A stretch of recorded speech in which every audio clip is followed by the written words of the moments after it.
Welcome to the Pump Rules Podcast, the show where cast and connoisseurs come to talk all things Vanderpump Rules. Those things are fucking disgusting. Oh, the Pumptinis? Yeah. So I've never had one. I know that some people have enjoyed them. You don't like it. Tell me about it. I mean, I went before they renovated or whatever out this season. Yeah. And I was like severely disappointed. Oh, really? In just I was sitting on like a ripped cushion and, and they served the butter in packets. Oh, really? Yeah. Oh, wow. So this at Sir? At Sir. Wow. Okay. It was like when I first moved to LA and my college roommate and I had watched Pump Rules before. Yeah. In college and so we were like, we have to go to Sir. Like we have exactly. to. Yeah. And I had been to Pump and I was like, I love this. And then I went to Sir and I was like, what? The food was terrible, and then the butter. I remember being very hyper focused on the butter packets. Right, because it just stood out. It was like a turd on the table. Right, almost. it really was. I mean, don't get me wrong, I ate it, but like it was. Well, you're not, like that. You're not going to just throw away butter. No, good butter. It was cold butter. I will say that, like a Cheesecake Factory cold butter. Cold butter. Love it. It's trying to spread that across hard bread. Right. Jax actually had some tweet about that recently. It was like a really impassioned thing about how that's so wrong to do at a restaurant. I only had one dining experience at Sir, but it was like the dream version because my mom was in town, my parents were in town, and my mom is a big fan of the shows, and it just everything seemed to work right. And the food was good, and Diana was our server, the one that Kristen told to suck a dick. Oh, okay. Yeah, so that was great. That was like an added bonus. I had who's the gay Asian guy? Jesse, that's who I had. Okay, yeah. Him. So I had kind of seen him too. So we were cool about. We thought that was all cool, and we saw the cast walk through for something. I think that's good. Yeah. So we were excited about that. The food, we were not. Now, what did you have? Do you remember what you had? I think I had some pasta dish. Okay. And we tried the. It wasn't all cheese about balls. the pasta then, yeah. No, it was not all about the pasta. You have to get the goat cheese balls. Yeah, though. we had those. I don't even really like goat cheese, so I was like, I don't really like this, but I know I had the same apprehension about it. But then I thought, these are really good. If I was more of a goat cheese person, these would be my absolute go-to. And so we are talking with Jeffery Austin. Yeah. And what season of The Voice were you on? Season 9. Season 9, and you were a very top finalist as well. Yes. I was in the final 4 finale with Gwen. So how long have you been watching Vanderpump Rules? Oh, since inception. Yeah. I'm a huge Housewives fan, and sure. I would watch. At first, I hated it, and I was like, "This is not Housewives." I don't like. I had a similar reaction. I was expecting a show almost exclusively about Lisa and Ken. Right, and I was excited for that. Me too. Yeah. But then, like I like everyone else, I got so sucked in, and I watch it all the time. I'm obsessed with it. Yeah, it's the best. So, who's your favorite on the show? If you have one.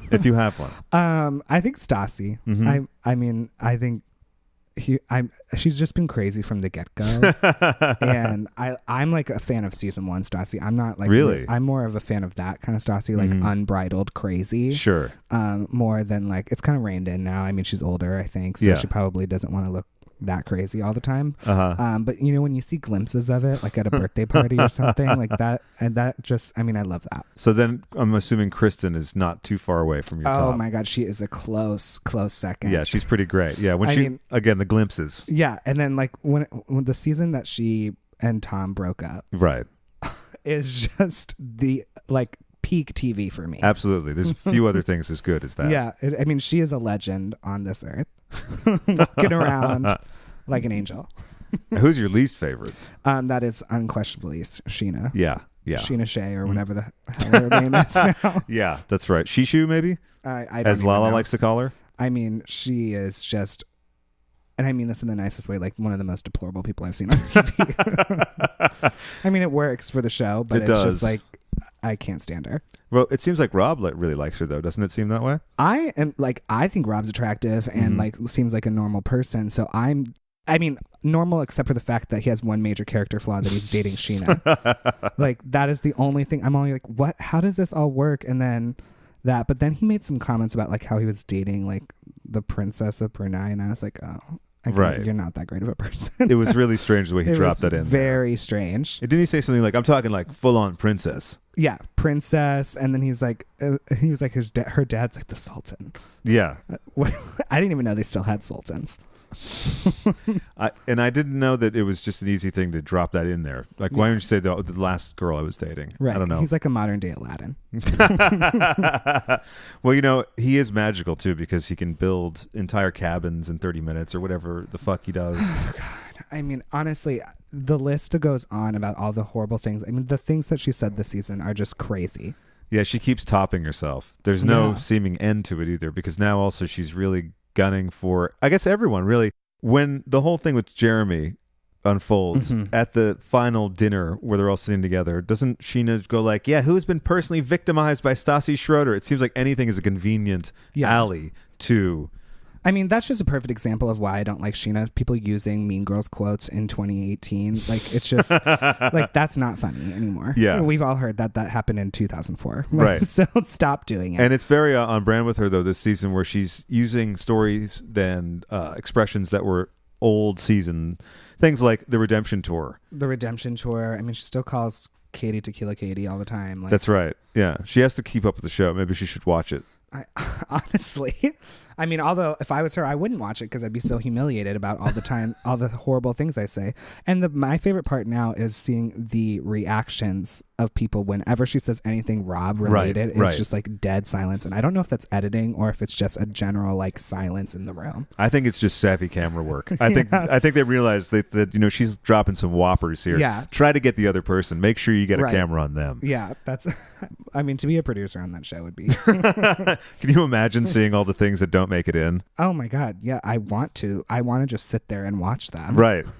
If maybe they could have some kind of charity thing where, for a certain amount of money, you can sit with the story producers and just watch the raw footage. Oh my God. I would pay top dollar. I think I would sell my roommate for that. It's perfect for a Vanderpump Dogs kind of fundraiser. Yeah. Something for Yulin, maybe. Yeah, I'd love that.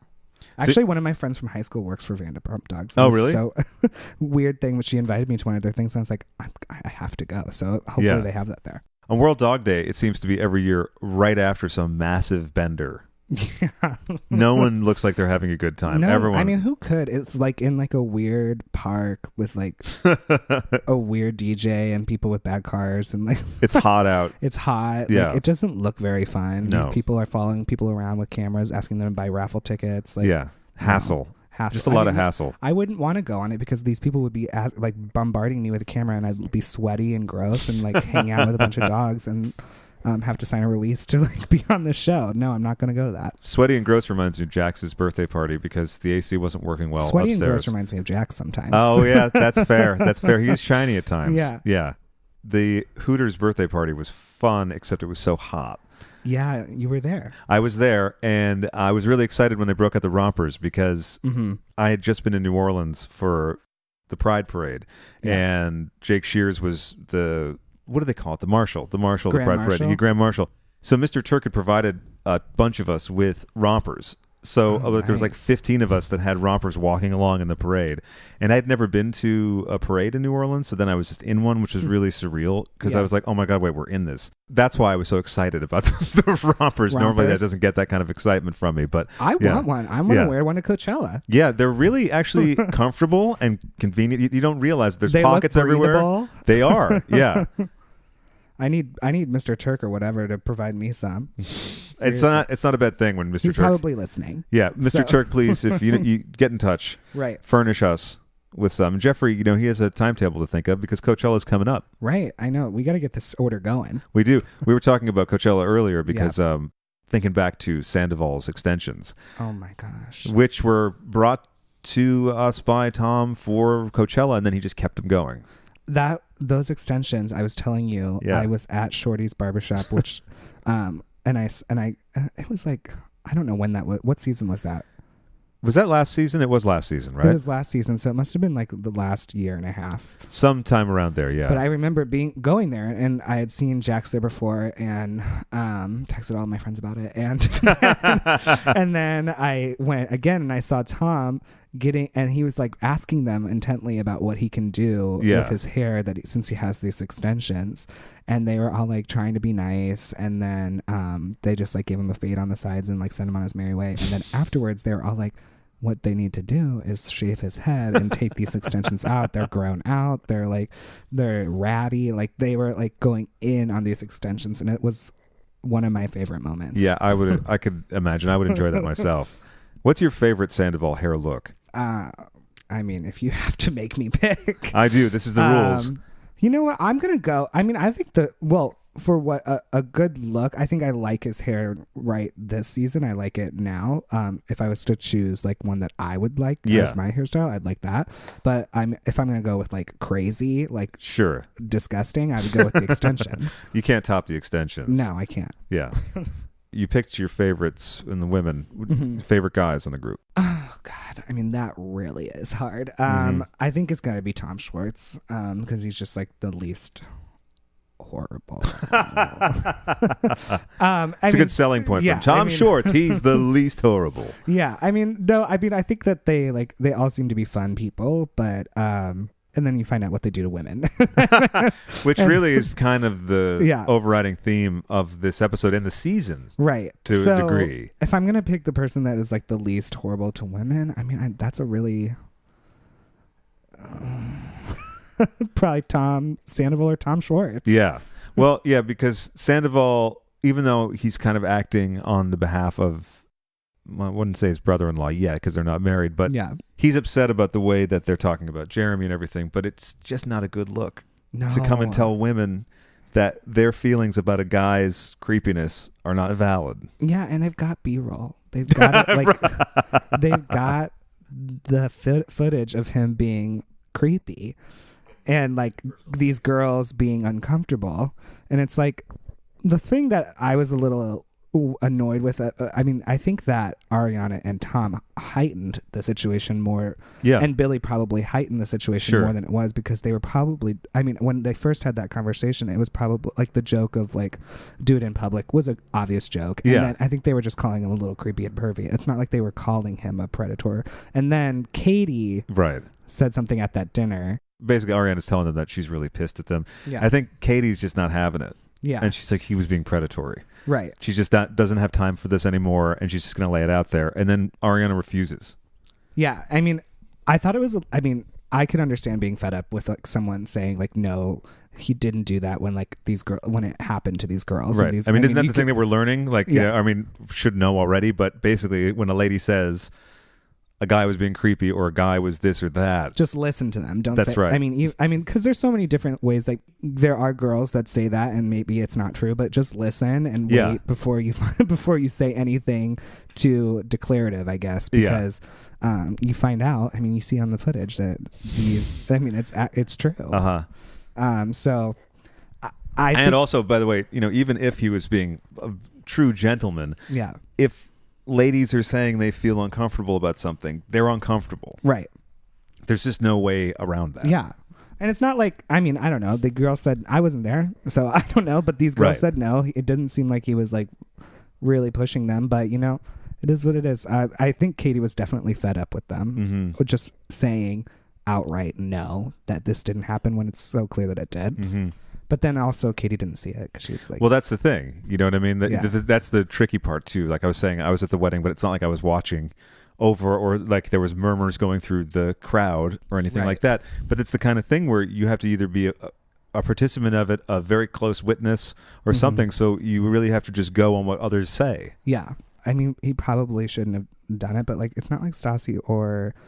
Kristen were saying like he was doing something that was like really upsetting. It was like he was just being creepy and annoying. Yeah, like maybe he was hitting on people too hard or for their taste or whatever.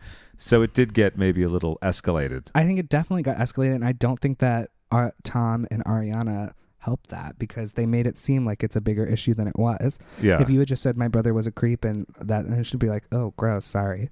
Like that's how I would react if I found out my brother was being creepy to girls. I'd be like, that's gross. Did he do anything? Sorry. Like I don't know. Right. It maybe would help to sort of challenge the brother and say, hey, like, do you remember anything like this? These people seem to have a bad impression of you from there, and you know, Yeah. When women say they feel uncomfortable, that's kind of it. There's no, do not pass go. Pump Rules just always on the finger on the pulse here. With Me Too has come to Pump Rules. A really prescient thing because, it was filmed months ago. It's amazing that it all slots into place. This conversation should have been taking place a couple seasons before with all the other atrocities that they've committed. Well, they don't want to spoil. They don't want to get rid of all the atrocities at once. You have to sort of parse them out. You would spread it out. Otherwise, you'd get too spoiled, I think. Right. Too spoiled with atrocities. Yes, it's spoiled with atrocities. That's right. Also, Sandoval coming in to Katie and Tom's. Mm-hmm. First off, Schwartz can sense what's about to happen because he immediately starts his nervous over talking. He's like, "Oh, hey, why don't we?" He's stammering. That's a good Schwartz. It's all in the stammering. It's all in the "Hey, man," and he's trying to physically move Sandoval sort of away from it. He's holding him by the shoulders. He's trying to, direct him to the kitchen. It's not working. Sandoval, when he's on a mission, he's got laser focus, and he's come to tell them the truth of the matter. And it does not come across well. I mean, there's nothing like, a man sticking up for someone that was pervy and then yelling at the women that accused him of it. So it's a... You know what? I'm going to make the situation better by yelling at his accusers on national television. And also expressing just utter disbelief and dismissiveness when Stassi says something to the effect of, I'm done protecting men. Also... Stassi has no horse in this race. It's not like she has like a vendetta against Jeremy. It's not like they have these like long tortured paths together. Like if it was like she was maybe coming out against Jax or something or something he did in the past, that maybe they could maybe say that she was exaggerating for effect. Right. But because she has like a horse in this race, but for her to say that he was creepy, it's like it doesn't seem like they know each other very well. And agreed. And so that's part of the reason maybe she really feels cares. That way. Yeah. Like, she's like, I don't really care. It seemed like it was just kind of like gal talk. Yeah. That has been blown out of proportion, like because you said. of Billy.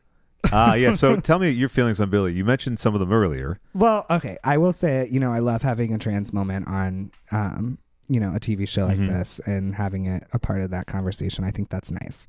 As an LGBTQ man, I like that. I don't like annoying girls, though. Well, see, now you're trending into the misogynist territory, I think. No, I'm just kidding. No. I mean, I'm friends with only girls, okay? So I don't like when they're annoying, and like she's gonna go back and forth, and like she's kissing ass when she wants to be on Stassi's podcast, and then when she wants to, get a second season on the show or something, and she's just stirring the pot with every little conversation that she has. First of all, she goes over to Scheana's house for clothes to wear for a date. Oh, I have a date tonight with a busser, so I'm gonna go to Scheana's house, right? To go to Scheana and go through Scheana's romper wardrobe. And that's what I'm going to... Like, you don't have clothes? Yeah, right. Like, what so on ridiculous. earth am I going to wear? What on earth? I'm going to call Scheana. She'll know. Yeah, she's the last person I would go to for clothes. When I need advice, I think of Scheana. It's a shame that we're not on good terms. I honestly... It is very... the other theme besides the Me Too... business is the rompers. Yeah. Really, Billy wears a romper, Jax, Tom, and Tom wearing the rompers. Hopefully it'll spread throughout the season. I mean, we can only hope. I mean, honestly, I don't need to see Billy dressed up for a date. I don't need to see any more of Billy's dates. It was so pathetic, honestly, in my opinion, because I was like, I feel like her and Jeremy just want to be on the show a little bit. So it's just kind of a little transparent for me. Are you trying to make a pun? Oh, transparent. I didn't even. Wow. So you're gifted. God, I am so poetic. There you go. You're just tossing them out, not even thinking about them. I'm a singer-songwriter. Of course. That's why I just words. It's so clear. It's radiating through. Right. I do see what you're saying about Billy. She seems to be bringing information to both sides, playing both sides sort of against the middle in a way. And I didn't expect her to be so grossed out by what she heard from them when she was relating it to the other ladies. I thought that maybe she would just say, oh, ha ha ha, they sort of warned me against Jeremy, but I like him, and something like that. But, and what you said before about the vendetta against Jeremy, they do say something, meaning Tom and Ariana later, that Stassi always needs someone to go after. But I didn't really see it like that. Also, like, if Stassi needs someone to go after, like, she's not going to go for, like, some, like, friend of cast member. Right. Like, that isn't even on the show, really. Like, it's like, she's like, this season is all about Jeremy Maddox. I'm finally taking him down. I'm gunning for him. Yeah, that's my storyline. Producers, watch out. It's like, that's not what she did. Maybe she's trying to go against Ariana, but I honestly don't think so. I don't either. Yeah, I mean, and also I don't think that's like the best way to go against Ariana. There's a lot of ways she could go for her. Right. That's not one of them. That's not one I'd choose. But then again, I need advice on these things. So I should ask Scheana, but I can't. That's the problem. Oh, you can't. Yeah. That's too bad. It's sad. Maybe you can, though. Maybe if you check in with her. You know what? I don't think I'm going to. You know what? I'd like to take this moment to do my every episode greeting to Scheana, who listens to the show but refuses to acknowledge it, hates doesn't want to talk about it. Great. So you just want to say thank you for your support. I hope you're enjoying this episode. Jeffrey and I both want to send you our best. Oh, I'm going to send you my worst, Scheana. Yeah. Well, that's what I meant too. Yeah. The fake music on the show, it's one of my favorite things to talk about. Okay. So I want to get your thoughts on the little fake music bits. I love... As a singer-songwriter, Well, I mean, the fact that Speaking of Scheana, last episode, she was playing her own song. Well, I know. While she's getting ready. In the apartment that you had a few comments on when we watched the episode. Oh, yeah. This season, she's like, Shay's moved out. I'm like, it's like what an old parent like gets rid of their child's room and converts it into a gym. She converted Shay's room, I guess he slept in when they were married. Yeah. Well, because that would make sense. He slept in there because they didn't seem to be sleeping together. Yeah, no, I mean, I don't even understand that whole story. I mean, it just makes them look even worse. But she converted this like wall-to-wall carpet room into her like makeup wardrobe glam room. Yeah. And it's like these shitty. Am I allowed to say shitty? Oh yeah, please swear as much as you like. Okay, great. So I'm going to talk about Scheana, so I'm going to have to swear. Yeah, no, I get you. I feel you on that one. Yeah. So she's got all these shitty clothes racks, these shitty shoe racks, and these filled with shitty clothes and shitty shoes. The kind that you need to borrow for a date. Yeah, the kind like she has pilled cotton rompers to like lend out to her cotton rompers. Yeah, they are clearly worn and washed with cheap detergent, and they are at a laundromat, I'm sure, and she is like lending them out to her like hostess friends. And like this room is not glamorous. It's the opposite of a glam room. It's not glamorous at all. It's disgusting. If someone invited me over to be like, you're crazy. This looks like some high schooler's room, like who takes over like their twins' room that like died or something. I don't know. I'm glad that was like a stupid story, but like I just honestly, it's like their sister moves out or something, and they changed their room into like this disgusting glam room to put on bad makeup all day and wear bad outfits. Well, but with her bad friends. One consistent touch, though, from the old days is that she has plenty of pictures of her and Rob dotting. Oh, I know. Room. And they're all from that like Kardashian photo booth. Yes. It's like that. I only know that you can hire that specific photo booth. Oh, I didn't realize that. Get it at parties. Like people do it just because the Kardashians always use that photo booth. Oh, okay. One of my friend who's getting married has like looked into having them fly out to Chicago. Well, it's a wedding. I mean, it's serious business. And she's like considering putting it in this budget. And it's like $10,000 to have it. So she's only put like those framed photo booth pictures. I'm never going to frame a photo booth picture. No, it would have to be a really exceptional. But, like that's something you put on the fridge. Yeah, exactly. You put it on the fridge or in some sort of a frame similar to the one that we see in Jackson Brittany's when Brittany's getting the phone call from her dad, where it's the oversized frame that you sort of stick the pictures in. You know, if you want to do that, you could do that. What was that? I'm not sure. I don't remember. Have you seen it? I feel like I must have, but I don't remember it, which is weird.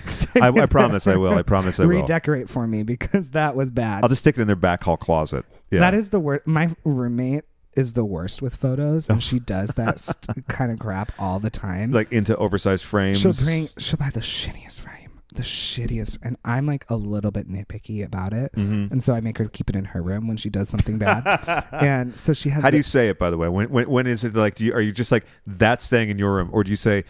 That seems like something that's better for your room. Like, what level of polite are you with it? Oh, I've known this girl since I was 12. I tell her stuff is disgusting. It's disgusting, and she is a pig, and she's a tasteless pig, and I tell her to take all of her stuff and put it in her room. Okay, that's fair. So I have this gorgeous picture of my childhood dog that I had framed. Yeah. And it's in a cute frame, and I put it out, and I was like, you should get one with your dog, like, and put it out there next to it. Like, and we can just have it, because we're just, like, deeply attached to our childhood dogs. and she gets it and she puts it next to my dog's frame, and I was like, that can't stay here. It disrupts things. She didn't even get the photo printed at like a kiosk. Like she didn't get it like printed like on photo paper. It's like on professionally in quotes. It's on computer paper. Ooh, you can't display and cut by herself and put in a shitty frame. No, it's going in your room. Yeah, that's not. She could tape that to a notebook, but you can't frame that. That's where it belongs. Taped to a notebook. Yeah, or as part of a collage that stays in the notebook. Right. Yeah. No, that I cannot stomach. And so it's in her room. It's right next to her bed too, and I make fun of her for it every time I see it. Does she have inspirational quotes in her room? No, she has some anthropology artwork though. Oh, okay. She was like, that's a cut above, I got this guess. really great new piece of art for my room, and she kept talking about it. She was like, I just love having art in my room. And I was like, oh, where'd you get it? She goes, anthropology. Like, I was like, oh, okay. Oh, right, of course. Great, yeah, that's where I get my art. Mm-hmm. Yeah, the best art's from anthropology. I just paused for a second because I was thinking about Andros. Wow. So we've met the mom a couple seasons ago. Yeah. What's your opinion of James's mom and James's whole thing? I feel like they just missed the boat about getting on. Like they should have gotten on the Real Housewives or something. But they must have just like been too poor or something. Well, yeah, he talks about that. When I saw his mom, I was like, she's beautiful. She looks like she would, fit. And I think her and Lisa are somewhat connected. Somewhat. I think even though at the time, Lisa kind of puts paid to any notion that they're really good friends and saying like, I've met them a few times. Right. I mean, but that's what she says when she doesn't like someone. Exactly. That's exactly it. Yeah. When Adrian was on the show, she's like, we're neighbors, but like we don't know each other. We're not friends. Yeah. But when she was first started on the show, Adrian and I have lived across each other for years. Of course I know her. We're great pals. She comes over for dinner. And then with Andros, she, mentions that, I knew him from around town. He was quite the lad around town. He DJ'd, and of course I know him from the bar circuit. He must have maybe DJ'd at one of their places. I know. Well, she met him through George Michael when they were traveling in the south of France. Of course. How could I forget that? How could I? Just a casual day coming back from the south of France. She just happens to be best friends with George Michael's manager and Boy George's manager. That's right. Just so happens. Just convenient. Well, here's the thing. She was in the ABC video for Poison Arrow. You know that? Remember ABC? Do you know them? I shouldn't say remember. I mean, like I'm much older, but they're a band from the early '80s. They're great, and you're still looking suspiciously at me. But honestly, we've told you these stories before. Me and Lindsay, who I do the podcast with. Yeah. So Jeffrey and Lindsay do a podcast about The Voice and other reality shows called The Day After. And that's available now. Yeah, it is available now. Thank you for that plug. But we always talk, like, I don't even know, like, The Who. Like, I don't know anything. That's right. Like, so she mentioned something about, like, she sang one of the most iconic Who songs. And I was like, what? Oh, yeah, Behind Blue Eyes. Yeah. That's right. Yeah, you didn't know Behind Blue Eyes. So ABC were contemporaries of Wham and Culture Club. Okay. And they're quite good, actually. And they had a song called Poison Arrow, and Lisa was the video girl, as they would call them. In that, and there was also a mini film called Man Trap, which is when I did meet Lisa, I was able to talk to her. I asked her about Man Trap. Yeah, which was a lot of fun. She's like, my God, I haven't thought of that in 30 plus years. Oh my God. But it was funny. And then I got to talk to her about Julian Temple, the director, so that was fun. I don't know who that is. Yeah, well, there's no reason to. No, he made The Great Rock and Roll Swindle, the Sex Pistols movie. He made a movie called Absolute Beginners and a couple other things. He made another Sex Pistols documentary. But again, this is all old You and Lindsay stuff. just need to make a list of things for me to do so I can participate in these conversations. Sure. Yeah. Because I have no idea. But so maybe that's where she met all these folks. She must have in her video girl days. That's right. The heady days. Yeah. Before she was on Baywatch Nights. Baywatch Nights. Yeah. Which I don't know that much about. I know a lot about ABC, don't know that much about Baywatch Nights. I feel like that's something I should know about. I feel like I should dip into that as well. I should really check it out. It's got to be somewhere. We should probably find it. Yeah, we should. So Andros has, he deems the London gangster look. Doesn't understand why James gets so crazy when he drinks. Yeah. I wonder what Andros is like when he's really drunk. I mean, I think meeting Andros, a lot of it makes sense. Sure. You mentioned the earrings. The earrings, the disgusting earrings were on a man that I don't want to be ageist, but they're a little inappropriate for that's an interesting point. Age. Yeah. And they're just, and he's wearing this outfit, and it's just like, who are you? Don't you wonder sometimes when a guy is that age, but has the cap on and is not wearing any of the other regalia that maybe would go with the earrings. Yeah. What did he look like 30 years ago? I don't know, because he kind of looks like a dragon right now. Like, I don't know what he looks. He looks like he's been, like an old dragon. An old dragon. Okay. All right. That's fair. I guess we can look it up, though, because he did work with George Michael. Yeah. The whole story there is interesting. Now, James mentions the falling out. Right. George had Andros working in his company for 20 some years or something. Okay. Despite what James had said before, and we've covered this on the podcast a couple times, he did not manage George Michael. Okay. But they certainly had some big falling out. And then a few years ago, I think Andros was trying to sell demo tapes and stuff of George's. George's? That's what I saw online. Uh-oh. So, James, if I'm wrong and you're listening, do correct us. Well, he also said that George Michael was his godfather. That's true from what That's true. Yeah, and apparently, I think they were saying when he was baptized, there's a Greek tradition of spitting on the baby to impart some kind of connection where it's like, take from me my gifts and my strengths. Yeah. I give these to you with my spit. I wonder if he got any like good memorabilia in the will or something. He clearly didn't get a huge settlement or anything because if he's still on the show. But I mean, if he got some like cool, like a jacket. Maybe he did. Maybe he loves his satiny jackets. And, that was the era of satiny jackets. He loves a satin jacket. Yeah, definitely. And the record company satin jackets back in the 80s were the shit. Oh, well, I don't know what that is either. Well, those satin jackets, a lot of record promo people would wear them. Okay. And they would have like the company logo on it, or if they were doing a promotion for some band, have that on it. Also, the kind of jacket that looks like maybe if they were bribing a DJ with cocaine, they might stick it in the pocket. Yeah. It's a good look. It's a good overall look. Yeah. Yeah, that's James's look. Looks like he's bribing people for cocaine. That's what he looks like. You're saying bribing for cocaine. Yeah, is that what you said? No, I was saying bribing with cocaine. Because they would cocaine. bribe DJs sometimes to play a song more, or maybe a programmer for a radio station. People often, it's called payola.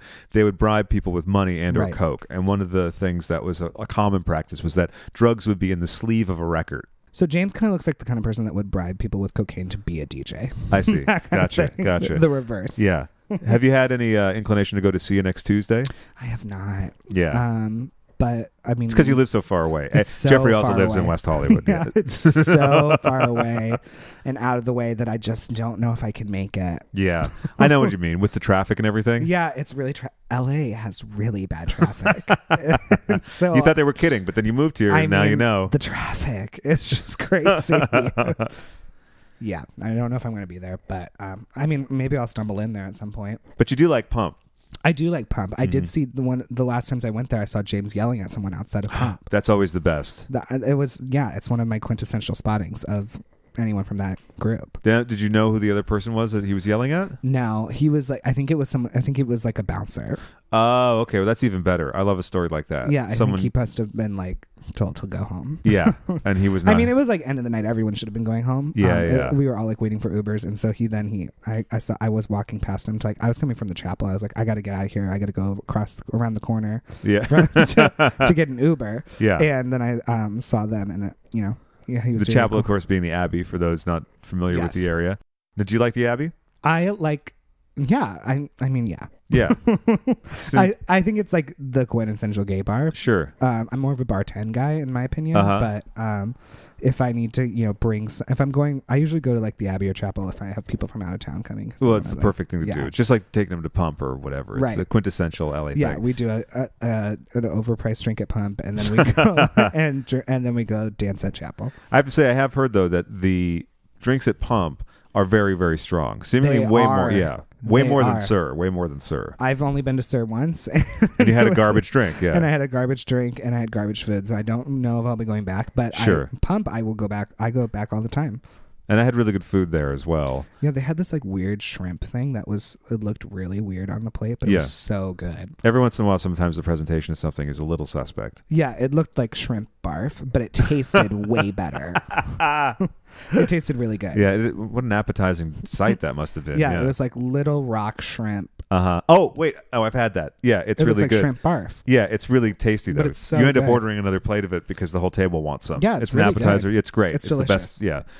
What drink did you have there? Do you remember? Was it a Pumptini? Was it a at Sir or at Pump? At Pump, I think I had Big Pinky. I had the pink one. So the Pumptini. Oh, okay. Is that the Pumptini? Yeah, that's the Pumptini. Although there is the Big Pinky as well, so it's hard to. There's a lot. I of think pink. I had the Pumptini because it said Pumptini on it. Okay, yeah. Right. And it was gross. But then I had, I just usually do gin and tonics there because they are so strong. Really strong. Well, also, if you're a gin and tonic person, their sweet drinks are really sweet. Again, I don't drink, but I just know based on seeing the ingredients and smelling a few of them, very, very sugary.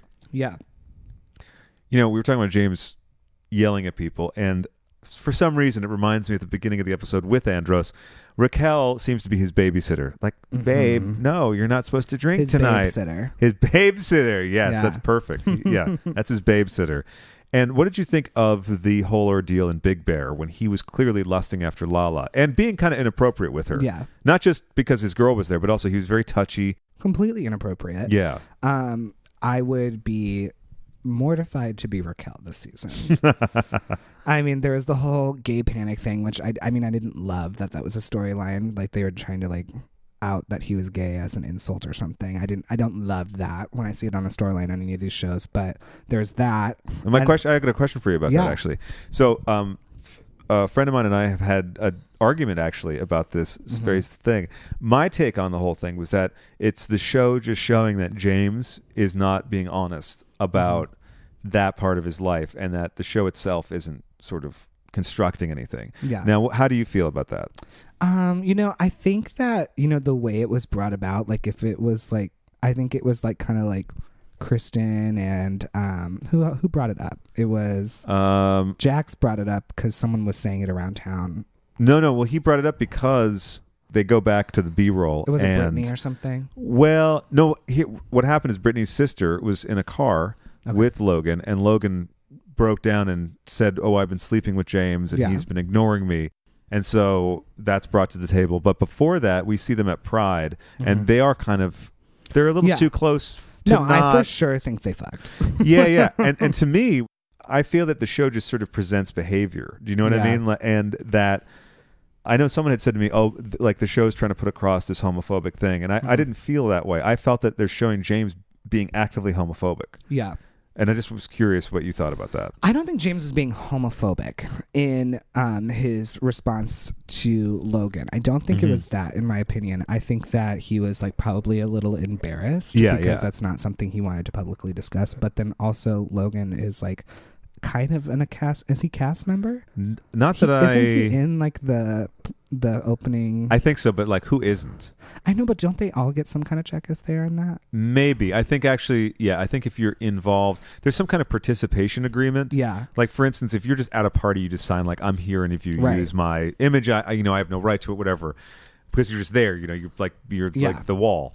But I think if you're involved in anything, there's some kind of like one-time stipend. Yeah. I think. So I'm sure that, he had to have known that was going to be something that comes up, especially since they're so clearly having sex. But that's what I mean. And when I say he was being homophobic, I might not be using the right term, but what I mean is him being sort of embarrassed of it. Like at the same time, sort of flaunting it in front of Raquel, which I think is a way for him to taunt Raquel and get her jealous. But then sort of pretend and also sort of be like, "Look, I can put up when he's being a little extra." I was like, really? I just think that, the other cast members that were talking about it for a storyline to have James be gay.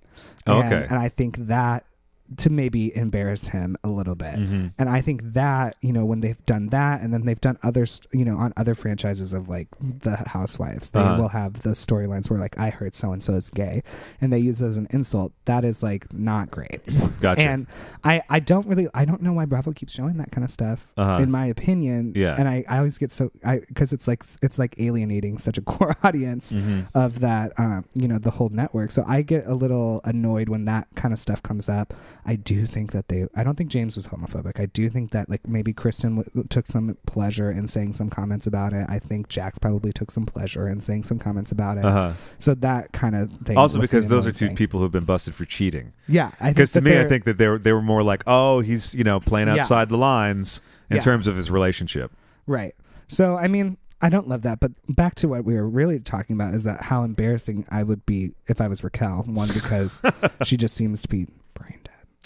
And then two, because I mean, it's like every little thing. I mean, I would be so embarrassed if I saw, like, if my boyfriend was getting in a hot tub alone with some girl that he had sex with. Yeah. Like, that is, there would be, he would be in the hospital and I would be in jail. Like, that would be, it would be, I would be that crazy about it because I think that's so inappropriate. And I think a lot of the things he was saying were inappropriate. And are they still dating? As far as I know, yes. That's crazy to me because, I mean, watching all this stuff, I would be like, absolutely not. Yeah. Do you think it has anything to do with her age? I think she's 20, 21. I think she really wants to be on the show. She always comes with full hair and makeup, like an outfit, a romper. And then I think she likes being invited to these things and going to Big Bear and being on camera. So, I mean, I just can kind of see that in the periphery. So I think that's probably a big motivation. And also, I think it's combined with, her stupidity. So you're saying it's all gathered together for a lovely souffle. A lovely souffle of, desperation and stupidity. No, that's the new perfume line. Oh my God. Everyone's getting scents this year for my fake commercial. So desperation and stupidity. Some people can have two. Yeah, that's great. She could be a spokesperson for both. This segment brought to you by Cringe, the new fragrance from Scheana Marie. Synthesized by master chemist Rob Valletta during the intermission of his one-man rendition of Hamilton, Cringe will challenge your nose as well as your sense of math and decency with the aroma of 12 years together minus 6 years apart. You might wince, you may well flinch, but you definitely will cringe. Cringe, available now exclusively at Dylan's Candy Bar. Brittany said that everyone was wondering why Brittany was, or some people were wondering why she was giving Jax some parties. I think everyone might be wondering that. What was your take on that?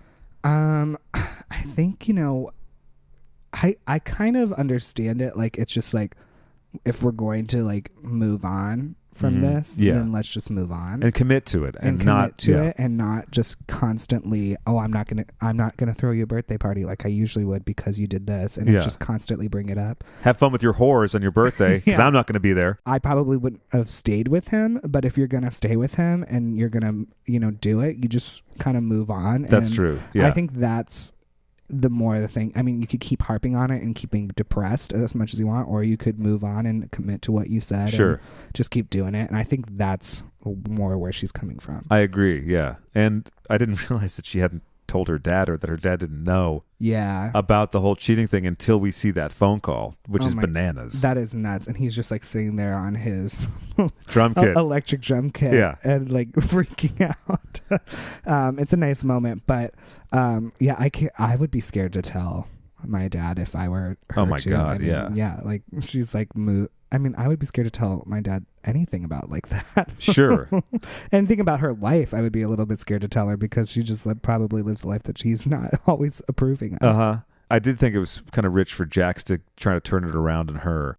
Say, well, you're not perfect either, which is okay. Like, excuse me, what? Just be quiet at that point. Just take it and just be quiet. Yeah, time to shut up. He's one of those people, I think, that has a little hard time admitting some wrong. I think maybe. So he I mean, my roommate does this stuff all the time. She just anytime she says sorry about something, like, she'd be like, but you did this to get me there. And it's infuriating. It is. I know someone like that, or used to anyway, and it is the most blood boiling, frustrating, counter to any kind of good purpose when you're trying to resolve something, attitude and angle that you could possibly take. No, you just have to say sorry, and then, like, even if I did get you to that place where you've done something deplorable, you should then you should still just leave it alone and talk about it later when it's all cooled down. When you need to give an apology to someone, just make it about them. Don't say anything else about yourself. Be genuine. Be genuine. Even if it's only that you're genuinely wanting this to be over so you guys can get back on a good foot. Apologize. I apologize to her all the time just to not talk to her anymore. Just to get it out of the way. Yeah, to leave her alone so I can watch TV. I like the classy camera work at Hooters. You can always count on them to just get that wobbly zoom in close up on an ass at Hooters. Nothing like a downtown LA Hooters. Oh yeah, am I right? Nothing says happy 38 like a nice birthday party in a non-air conditioned downtown LA Hooters. Oh yeah, I mean the glamour. If I tell you how stunned I was by the glamour and opulence. I mean, it's like having a birthday at an airport Chili's. That would be kind of good for next season, I think. I would actually have a birthday party at airport Chili's. I'd be into that. Get that border sampler, the chicken enchilada soup. Hell yeah. Call it a night. The day drinkers waiting for their plane. Right. Circling and giving some atmosphere. Yeah, I love it. What do you think of Schwartz's allegiance to flip-flops? I'd like to say that I think it's gross, but this is one of the only times that I've worn shoes this week. So like I understand it, but he wears like really gross looking ones. Yeah, he has a lot of them too. Like there's just like many pairs. Like, and they all look well worn, rode hard, put away wet. Yeah, like really slimy looking. So I don't love that. I don't wear them with like jeans. I feel like he wears his like flip-flops with anything, with jeans, a suit. Like I don't do that. Yeah, he really does some really odd combinations. Yeah, and so I think it's gross. If you were, I would never wear them to work. Right. I don't even know if he's like is he even allowed like on a work site with flip flops? Like, isn't there like there's probably like a law or there like must an be. ordinance? There must be something. There has to be. Like he could be in violation. There could be a fine or something. Like that's going to be an issue at Tom Tom. I like the scenes where they're there with Lisa and Ken, and Lisa leaves and she's like, "Okay, clear all this up," like as if Tom and Tom have a little bucket and they're filling up the rubble. into the bucket and then disposing of it outside. Right. The workmen are taking care of that. No, they're not doing any of that. They're just sitting on the rocks. Right. Yeah. They're sitting on the rocks. I am a little surprised. I mean, I guess I have no reason to be surprised at their lack of business acumen. I just had a feeling like even at like 21 when I was like doing my first internships, I knew when to shut up. Oh, right. Like you need to just like they just don't understand. Maybe it's because they've never worked in like a traditional working environment that they don't understand that you need to be quiet sometimes. But like if I was with like an owner of a restaurant that I own 5% of, I would learn to be quiet. But then again, also the bar's kind of named after them. So it's like I find that a little weird to me because they only own like 5% each. Yeah, right. And the bar's named after them. And they're the faces of it. And they're the faces of it. And they're going to have all of these customers come to it because of the show that they're on, which, Lisa is the reason the show's on, and the reason they have this bar. But I feel like she's getting away with murder business-wise, and it feels a little slummy for her to get away with using their, I don't know if she's going to use their likeness or whatever. Like there needs to be some more like they need to be like you're using our names and our faces. Like I know if they're not involved, like they're like, oh, you don't need to be involved, and it's like, yeah, they do. They really do. Yeah, the bar is named after them, and it's going to be like based on their personalities, and the show is revolving around it. Ken and Lisa are right when Sandoval's a little too amped up about where the bar is going to go and all that. They don't need to do anything like that. No, exactly. I think maybe they're hitting some kind of understanding now where you're going to design the cocktails. We really want you to put your stamp on that. If they're not deciding a lot of that stuff, I don't know what's going to be special about it. Yeah, I don't either. And like they should be a lot more involved. And I think they will be. I feel like this is also early days that we're seeing because I think it's going to open sometime this year. Yeah. So... And I just am a little weird. I mean, hopefully, I don't think they're the kind of people that wouldn't. But like, if once they get more money, they should be able to buy into more. Yeah. Of the restaurant, just because it's just like it's based off of them. Like, right. They're using them. Right. Exactly. And I'm sure that next year will be heavily focused on Tom Tom. Yeah. I'm gonna go for sure. Absolutely. I can't wait to go. Yeah. Now, what's your take on Lala this season, or in general, really?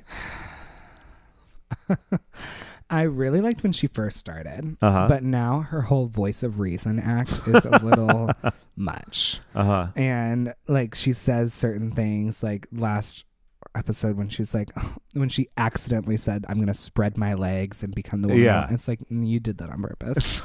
And then now you're pretending you didn't. Like, I just hate that kind of humor. And then, so she's a little much for me. Yeah. The whole music thing is a little much for me. Well, as a singer-songwriter, I'd like to know your thoughts in general on the music of the show. You're already talking about it. Let's talk about Lala's music. I don't like to shoot anyone down as an up and coming aspiring artist. I won't say up and coming, I'll say aspiring. Sure. Aspiring artist. I don't like to shoot anyone down, but I will quote Whitney Houston and say, I only listen to singers. That's people that know how to sing. Fair enough. I'm not familiar with her music. Yes. Or Scheana's for that matter. Oh no, Good as Gold is on my playlist. Yeah, well, it's a gem. It's a gem. No, I mean that was insulting. I mean, at least Lala can kind of sing. That one song that she did, "Feeling You." Yeah. That one was terrible. It's not good. And you know what? I haven't heard her new music, so maybe it's amazing. I mean, you don't have to be able to sing to be on the radio, but I don't think she's going to do either. So, you said earlier that you're looking forward to her big performance or showcase. I am, in the same way that I loved watching Scheana's. Oh, sure. Yeah. Which was described, one of my favorite quotes from Brandi Glanville was, "You let Scheana dance on your bar in bad pantyhose." And that is what I look forward to. Eagerly. Lala, and well, she probably will have really expensive pantyhose. So I'm looking forward to her dancing in really expensive pantyhose on the whatever bar she chooses. That probably is going to end up being Pump or something. I don't know. I think they're going to have a place like, remember when Scheana had the space? Roxy the first season? Oh yeah. So I think it'll be something like that. Yeah, an actual performance space. Yeah, I mean, she's this whole season with her. She needs to have a song called "My Man." Like that's a good idea. She needs that is what she's going to be known for. Anytime. Like, don't talk about him. Don't even think. Yeah. Yeah. My friend, I mean, I'd write it for her. Yeah.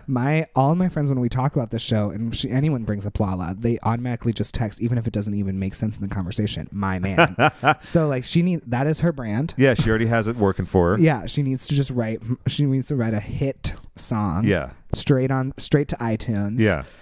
Called "My Man," and I think that would work better for her in the same way that like "Tardy for the Party" works for Kim Zolciak. I don't think it's going to go any further than that. Are you excited about Countess Luann's cabaret shows? I'm very excited. Did you read the New York Times profile on Countess Luann? No, I did not. I have to. There is a lengthy profile where they do an interview at her penthouse, quotation marks. It's like a 1-bedroom apartment on the top floor, and I've seen like snaps from people I follow on social media who were there at the show, and it looks terrible. So I know. I wish that she would do an LA version. Yeah, I mean, it's probably next. I'm sure maybe it's in the offing. I'm sure they're negotiating right now. I know. I mean, I would go see that. I would go see that. Oh, of course. Yeah. One of the fake songs I noted was "Don't Run Away, You Were Meant to Do Amazing Things." That's a song? That's the lyric in one of the fake songs. So they usually like to have these little foreshadowing moments where it was right before, was it right before they go to, hold on, let me pause for a second here. Okay, so the "Don't Run Away, You Were Meant to Do Amazing Things" was right before Billy and Stassi go to Kristen's. So I don't know how that's supposed to be tied in. I mean, that is like some cheap production fill, and I love it. Oh yeah, well, I love all the fake songs. I would buy an anthology of all the fake little bits. I know, but those people that write those fake songs are making a cash money payday on those things. Oh, absolutely, yeah. And they probably are like posting like, "My song's on Pump tonight," and it's so bad. I mean, even the theme song is bad. And I love the theme song. I love the theme song so much. The other part when they're not singing the chorus is a little like, yeah, get on with it. But I love it. Well, I thought it was a Pink song for the longest time. Really? Oh wow, that makes sense. I can see that. It's like a knockoff Pink song, but yeah. I mean I love that. I mean I look for that kind of stuff all the time too, like on other shows where they'll have like hit songs, but they're like re-recorded. Oh yeah, and it's all those like, as an artist, there's like all these like sync licensing companies that will like, they will put out like these pitches like, can you record a sad version of this so we can use it on the show, because they can't pay for the actual one. Sure. And so that's like a major way that people make money as singer-songwriters without having to release original music, which is great. Yeah, it's great. And I've definitely done like demos for them, or like for commercials. I did one for Applebee's that in the style of Rick Astley. Really? Yeah. It was what was it? It was like I forget. Oh my god, it was some promotion, but it was terrible. It was the "Never Gonna Give You Up" at Applebee's, and it was so good. I can't believe I didn't get it, but that kind of stuff like that. So I see it like on The Bachelor or something. Like there's like someone like recently did like "How Do I Live" by LeAnn Rimes, like in this really sappy, horrible karaoke version. I'm like, they're making so much money. I know. From how bad this is. Yeah. But that's like all those little fill songs that they have in Pump. It's like, it's nuts. Ariana just like really signed off on her storyline this season being about her vagina. She mentions at the top of this episode that she's starting to get close to being able to maybe love her vagina. I mean, but then she also did like a full Britney shot of her vagina, like getting lasered off. Yeah, so, right. I mean, she's definitely gaining confidence. So she's embracing it. I'm really happy for her vagina self-esteem levels. Like that, I could not imagine like talking about like what's your story going to be this season? Well, I really want it to be about my vagina self-confidence. I mean, all power to her. I mean, it's probably less embarrassing than some of the other storylines, like that her boyfriend's cheating on her or that she's like breaking up her and Kristen Thomp's out of all of them, no, it's an empowerment kind of it's more of an thing. Empowerment thing. Yeah. I totally understand her, issue. I think vaginas are pretty gross looking too. You're biased though. That's not. Yeah. But you're biased. You live in West Hollywood. That's not. Yeah, I know. We don't like vaginas here. She's got to move out of West Hollywood, and maybe she'll have some confidence about her vagina. She does need to move out of that apartment. Oh yeah, you mentioned earlier you're not too thrilled with that place. I get so upset about that apartment because I understand when they first lived there, like they were all poor. They didn't know. I mean, not poor, but like working at a restaurant. Sure. They didn't know if this show was going to take off or whatever, but we're on whatever season we're on now. Yeah, they all 32. We're on season 32. They're all making fine money. They need to up the ante on the apartment that they can't turn a hairdryer on at the same time as the microwave. That would be a little frustrating. Yeah, and they are like saving a hole. They're saving for a house though. I don't care.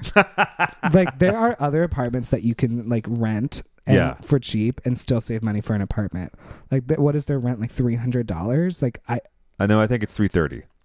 You're kidding. No, I'm kidding. I am. It's $345. I didn't want to blow their thing. Maybe I'd live there for $345. Oh yeah. Total. Now, what do you think of Jackson, Brittany, and Tom and Katie's apartments? Because some people like to call them shitty apartments, but.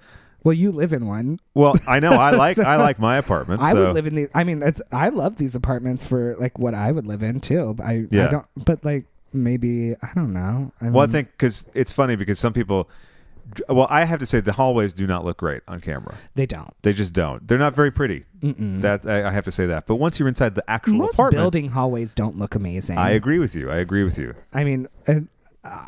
mean, when you see a building hallway that looks nice, it's like, am I in a hotel? Well, actually, sometimes I get suspicious because I think, well, they put a lot of care into the inside. There's got to be a problem. Yeah, with it. That's true. I usually am like more about the outside of my building and the like entry. Like ours is like they're like rooms off like the main hallway. It's not like a building like this. Okay. So it's like pretty open, but like it looks terrible. Like really disgusting. But you go in and our apartment's so nice. So it's like, it never bothers me. I never walk into a hallway and think, these apartments are so big too. So I think they're fine and they have to be big to film. So right, that's true. Yeah. I think they're better than Tom and Ariana's. We saw Jax walking the dog earlier. We did in a tutu harness. And that's just what Jax was wearing. Yeah, that is what he was That's wearing. right, yes. Brittany likes to put them in little outfits. Although, imagine it would be great if Jax was the one who put them in the little outfits. He was very into it. She was putting pearls on her dog today. That's right. So that's right. On this episode. So. When they were having was it like a downer discussion, but she was still working the pearls into the dog. I mean, most of their discussions are probably downers, at this point. Well, in this season, it's not been the most cheerful of seasons. I think they're not, they're not having the greatest time. I've only been on a reality show where we're like, it's competition. Like, it's actually... my biggest regret in life is that I was on a reality show that didn't have a reunion at the end of it. Oh, okay. Yeah. That's what I feel like I was born to do, and that's probably why I only got fourth place on the one I was on. I just wasn't fourth place. Those, pretty impressive. I'll take it. It for sure. I got a car out of it. That's great. That's nice. Yeah. But I feel like I was born to be on that kind of show. But then at the same time, I remember watching myself back on the show when it first started airing, and I was like, who is that girl? Like, who is she? Because it's a total different, when the cameras go up, your personality is so different, and you watch back and it's like painful to watch. And then I can only imagine on top of that, you see your weird personality, your TV personality on top of that, and then you see all these horrible things happening in your relationship. I don't know if I'd ever watch. Yeah, I mean, it makes sense that maybe they're not keeping up with this season, because it's difficult. Even like, for instance, we were talking earlier about, I had watched a little bit of the episode before we watched it together, and I saw myself at the Jack's birthday party. And so I was like about a month and a half out of a breakup, like a long-term relationship. and just sort of like not in the greatest shape. I mean, I look okay, I guess. I don't know, but the way that people hate pictures of themselves. So, and that's just me in the background, but you see yourself, and you can't not look at yourself, right? So to be on like all the time and have everything exposed, the stuff that we get to forget about that was embarrassing from 6 months ago that just didn't go well, it's constantly played back over and over. That has got to be such incredible mental gymnastics to deal with. It's terrible. I mean, when I look back at the like screenshots of like me on The Voice, I feel like I look like a lesbian impersonation of myself. Like I feel like I'm a drag king of myself. I look just because of the makeup that they put you in, the hair and the outfits, and like you're like, oh, who is that person? And then they always grab you when you're like have like a side double chin, or like you're like they're like interviewing you like when you're like turning around, and it's like every little thing you show that you like wouldn't show on like a camera or like a picture is shown, and I hate that. So I can't imagine doing that all the time. And then on top of that, everyone talks about their weight all the time. Oh right, yeah. So like I would feel totally embarrassed if I was like someone like Katie who their storyline, I mean, sometimes is like these people attacking their weight all the time. It's like they attack their weight on camera, and then they sit down and watch the show, and they're like, I probably feel not great either. So it's like I can't imagine doing it that way. Yeah, the weight shaming thing got really insane. That is insane, and especially like none of those people are like I mean, they all used to be models, quotation marks, but none of them are anymore. So it's not like they need to be talking about anyone in particular. Also, when the show started, they were still in their 20s. Yeah, and starving. Yeah. So I would love to have been on my show when I was starving. Towards the end, when we lose our per diem. When the live shows start, so we like, and then we don't have time to go eat lunch or food or anything, so we all like lose a bunch of weight, and we look really amazing in these really expensive clothes at the end. It's all because we can't eat. And so, I mean, that's why everyone looks good at the end of The Voice, because no one is eating. That's an interesting technique. It's really nice. So I understand. Like I don't want to promote an eating disorder, but it works on television. Yeah. I'm telling you. If that's your only goal. Yeah. If that's your only goal. So do you have any predictions or hopes for the rest of the season? I would like more drama. Really? Yeah. As a viewer. Sure, of course. I feel like I feel like we finally got something. Like the last episode was like Boresville. But this one, I feel like we finally got, a lot more. I think there's just going to be some more stuff coming up. I would like Billy to not be on it anymore. Oh, really? Okay, yeah. Because she annoys me. I would like, I can't say I don't want Scheana to be on it, because like I love to really shit on her. Yeah, it's fun. It can be fun. It's totally fun. Even when I felt bad for her, I did feel bad for her with the Rob thing, because she just looked like a person who does not want to accept reality. But then she's so coarse in other conversations that it's hard to feel bad for her at all. This is the girl that like went on like Access Hollywood and cried because her boyfriend left her for her wife. Like oh yeah, you're right. It's like she's like this like her whole like reason of being on the show is because she cheated. Like she was like a mistress. Yeah, the and like Cipriani, and whatever his name is. Yes, Cipriani. Don't give him Cipriani. Cipriani, you probably have money. Yeah, you're right. Fair point. But like this is the girl who that's the whole reason that she's on it, is because that she like had sex with someone's husband. So I mean, I don't really feel that bad for her. Sure. No, and I'm just trying to look for something to say to be generous about, because you're right. You don't need to be generous. I don't need to. I mean, all of the men she sleeps with are generous enough. Shout out to you, Scheana. Thanks for listening once again. Follow me. Yeah. Jeffrey has his own show with Lindsay Parker, if you want to check that out, called The Day After. If you watch The Voice, we go in on The Voice too. We're just as mean. Anything else besides that? I can't wait. I know that Rob dumps her. Yeah. In real life. Yeah. So I would love to see that on camera. I wish that was on camera as well. Is it not? As far as I know, I mean, I thought that they broke up afterwards, so I don't know. I just thought it was afterwards that it happened, but I could be wrong. I can't wait for that to happen.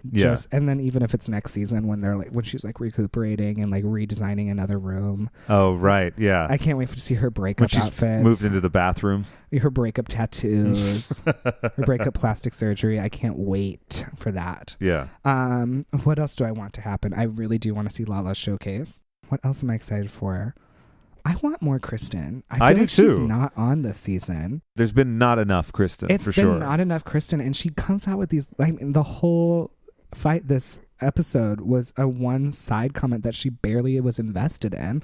Was that she's like, "I hope you are going on a date in public." Yeah. And like, that's the Kristen gold that we're looking for. That's not even Kristen gold. That's like a Kristen like cubic zirconia at this point. Right. Yeah. And it's still the catalyst for the entire episode. So like, She's a fire starter. I need more of that. Yeah. And I need her to go in on. I mean, she just needs to. I feel like she just needs another target.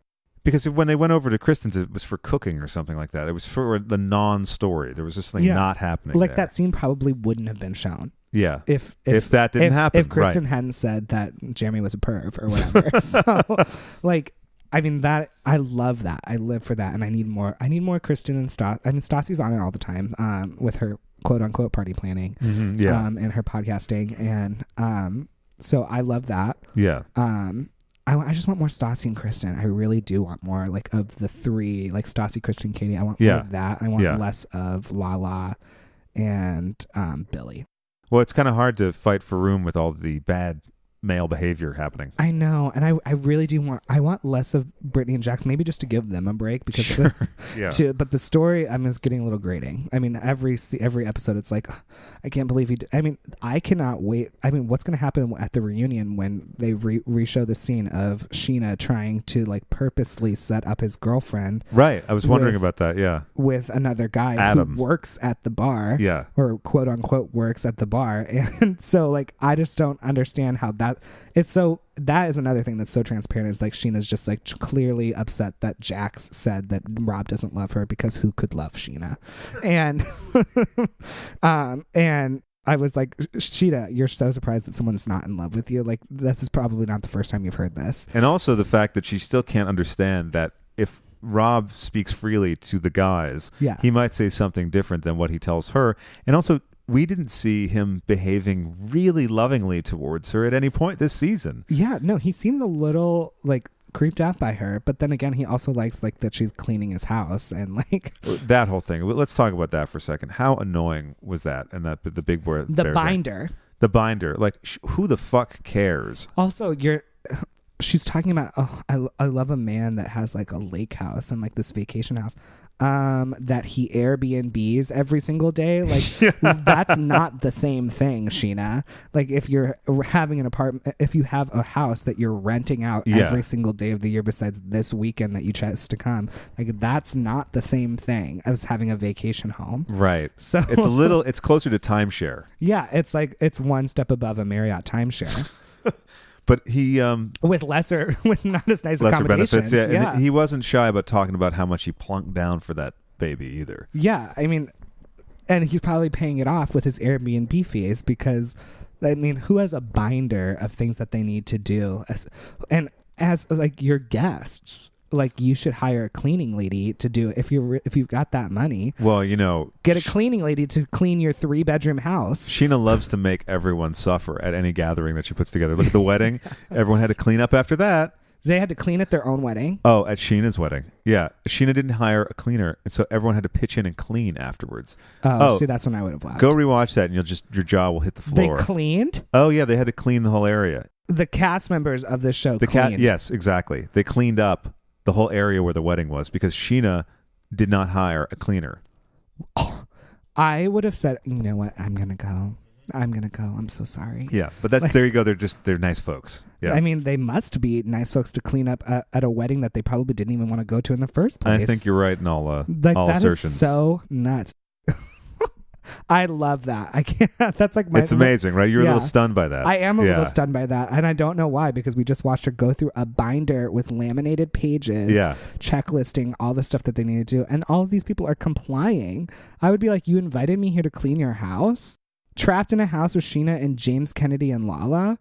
I'm not going. And I'm certainly not cleaning up. Those things are never fun, actually. I've never enjoyed those kind of group trips in some kind of, not camping, but, it's a lake house. Like, who cares? Also, I'm not a drinker. So, that immediately, no. Because really, a lot of those things are there just so people can go drink. Right. I can't do those kinds of trips. I mean, anytime there's like a group outing with I have good friends from a bunch of different groups. I don't have like a big group of friends, but they all have their own groups of friends. And they never invite me to their stuff because they know I'll just be sitting there miserable, pouting and insulting them. Yeah. So I don't get invited to those things anymore anyways. So. Yeah, I don't get invited camping or anything like that. I'm not going to. That's a non-starter for me too. I will not get invited to that, but like even like we're all getting together and we're going on a boat and we're going to do this and we're going to go do wine tasting afterwards. Catch you later. Yeah. Not doing it. So long. Have fun. Enjoy yourself. Exactly. Let me know how it was later on. Don't even at that point. I don't want to know. Just to pretend you didn't do anything when I talk to you. Right. And I'll see you at the movies. I want to thank you so much, Jeffrey, for joining me on this episode. Thanks for having me. Oh, my pleasure. It was such an exciting episode for us to talk about as well. I know. I feel like my whole life I've been training to be on a Pump Rules podcast. So thank you for letting me achieve that. Well, thank you. I'm glad that your training worked out well. I think everything went swimmingly. Perfect. And any plugs that you have besides the Day After podcast? Yeah, I've got an EP that's coming out end of April, early May as the shooting, but there's going to be a couple singles before that you'll hear about. Great. So just follow me on Twitter, Jeffery Austin. You can find all that stuff. Terrific. Well, thanks so much and see you next time. Find us on Instagram and Twitter at PumpRulesPod or go to PumpRulesPodcast.com for more information. Email PumpRulesPodcast@gmail.com and follow on Facebook at Facebook.com/PumpRulesPodcast. Thanks for listening and see you next time.